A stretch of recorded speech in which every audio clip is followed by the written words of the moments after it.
بسم اللہ الرحمن الرحیم۔ میرے عزیز دوستو، آپ سب کو ناقص فور پر خوش آمدید۔ میرے دوستو، آج ہم آپ کو یہ دعوت دینے کی کوشش کریں گے کہ آپ محترم عمران خان صاحب کی حکومت کا آنا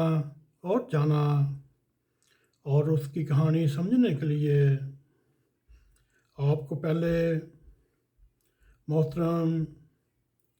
خان صاحب کی نفسیات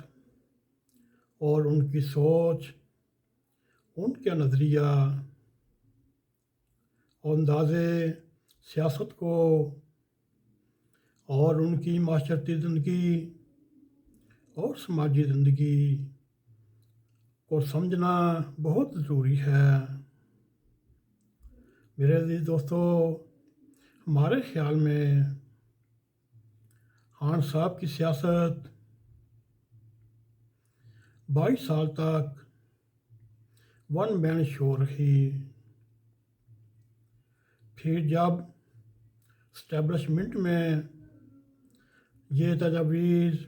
روز پکڑنے لگی، ان دو سیاسی نظام کے مارے ہوئے پاکستان کو ایک تیسری قیادت بھی چاہیے۔ جب سے ریاست کے ہدایت کاروں نے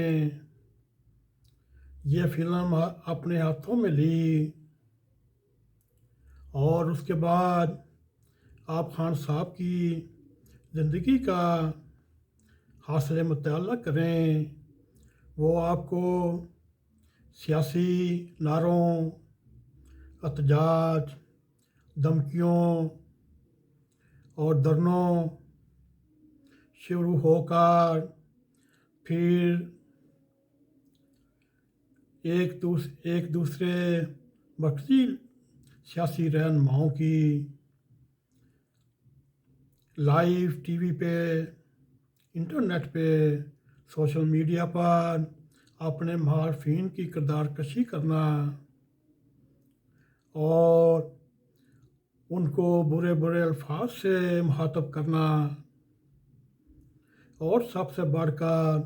میرے عزیز دوستو، ان کا ایک پہلو وہ اور بھی اپنے سامنے رکھیں، وہ پہلو ہے احسان فرموشی کی، جس نے خان صاحب کے اوپر احسان کیا اور خان صاحب اسٹیبلش ہونے کے بعد، اپنا مقصد حل ہونے کے بعد، ان احسان کرنے والوں کو اس طرح ڈیل کرتے جیسے وہ اس دنیا میں ہی نہیں آئے، اور اس طرح آپ کو خان صاحب کی زندگی کے بارے میں خود محسوس ہوگا۔ اور میرے عزیز دوستو، اگر آپ ہم اپنے گریبان میں نظر ڈالتے ہیں تو ہمیں خان صاحب کی بات کرنے سے پہلے ہمیں اپنی نفسیات کو بھی پڑھنا ہوگا۔ میرے عزیز دوستو، جیسے دوستی، تعلق، رشتہ داری اور تعلق استوار کرنے کے بارے میں اور احسان کرنے کے بارے میں ایک سوچ اپنا رکھی ہے آپ نے، جس سے آپ اختلاف بھی کر سکتے ہیں، اور اس بارے ہمیں شاذ و نادر ہی کسی مسئلے یا دیرپا یا عارضی تعلق بنانے میں کوئی دشواری پیش آئی ہو۔ یوں ہماری زندگی میں، آپ کی زندگی میں اچھے برے لوگ، خوش آمدی لوگ، چاپلوس ہوں گے، مخلص منہ پر کھری بات کرنے کے دعوے والوں بھی ہوں گے، اور سب سے بڑھ کر آپ کے اعتماد کو یا آپ کے احسان کیے ہوئے کو فراموش کر دیتے ہیں۔ میرے عزیز دوستو، اس وقت ایک بات طے شدہ ہے، آپ کسی بھی انسان کی اچھی بری فطرت کو کبھی تبدیل نہیں کر سکتے۔ میرے عزیز دوستو، اس کی بڑی دلیل یہ ہے، آپ بھی اس آزمودہ فارمولے کو خود پر آزما سکتے ہیں اور تھوڑے بہت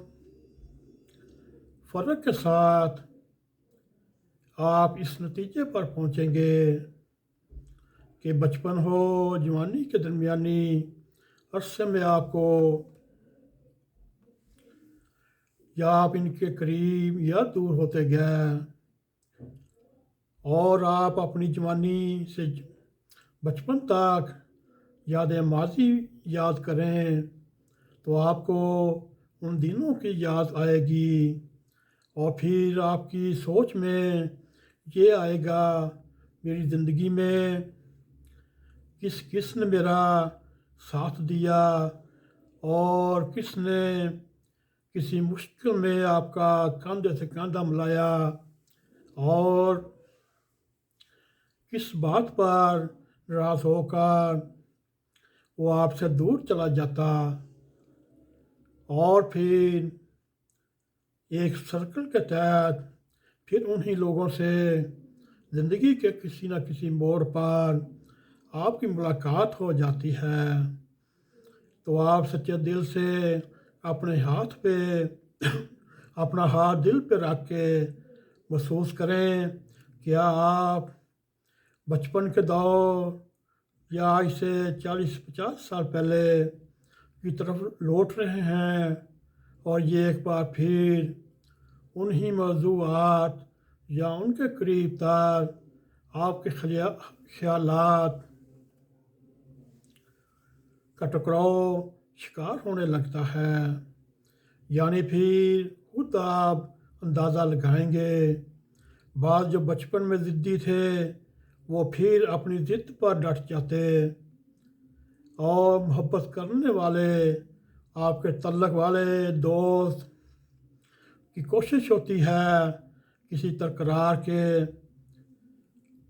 ختم کرانے کی کوشش کرتے ہیں، اور دمال ڈالنے والے افراد اس تکرار کو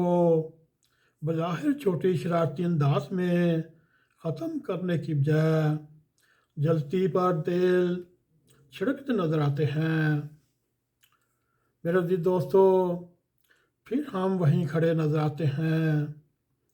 جہاں سے بچپن یہ تعلق قائم ہوا اور پھر اچانک ٹوٹ گیا، یعنی انسان اپنی فطرت نہیں تبدیل کر سکتا، نہ ہی اس کو بلا سکتا ہے۔ کچھ لوگ خود کو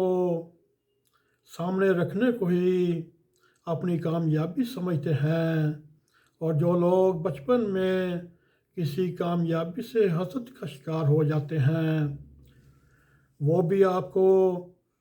یہی کام کرتے نظر آئیں گے۔ میرے عزیز دوستو، یہ مضمون کافی لمبا ہے، ہم کوشش کریں گے جتنی بھی کم سے کم ایپیسوڈ میں آپ کے ساتھ یہ شیئر کر سکیں کہ آپ پھر خود اچھی طرح اندازہ لگا سکتے ہیں اس وقت کے حالات اور خان صاحب کس کرب سے گزر رہے ہیں۔ میرے عزیز دوستو، اگر آپ کو ہمارا یہ پروگرام پسند آیا، اس کو لائک بھی کریں، اس کو شیئر بھی کریں، کومنٹ سیکشن میں جا کے اپنا ذرا خیال کرتے ہوئے ناگ ٹی وی 4 کو سبسکرائب کریں، اور جاتے جاتے بیل آئیکن کی گھنٹی کو ٹن ٹن کریں تاکہ ہماری تازہ ویڈیو آپ تک پہنچی رہیں۔ اسی کے لیے ہمیں اجازت دیں۔ السلام علیکم ورحمۃ اللہ وبرکاتہ۔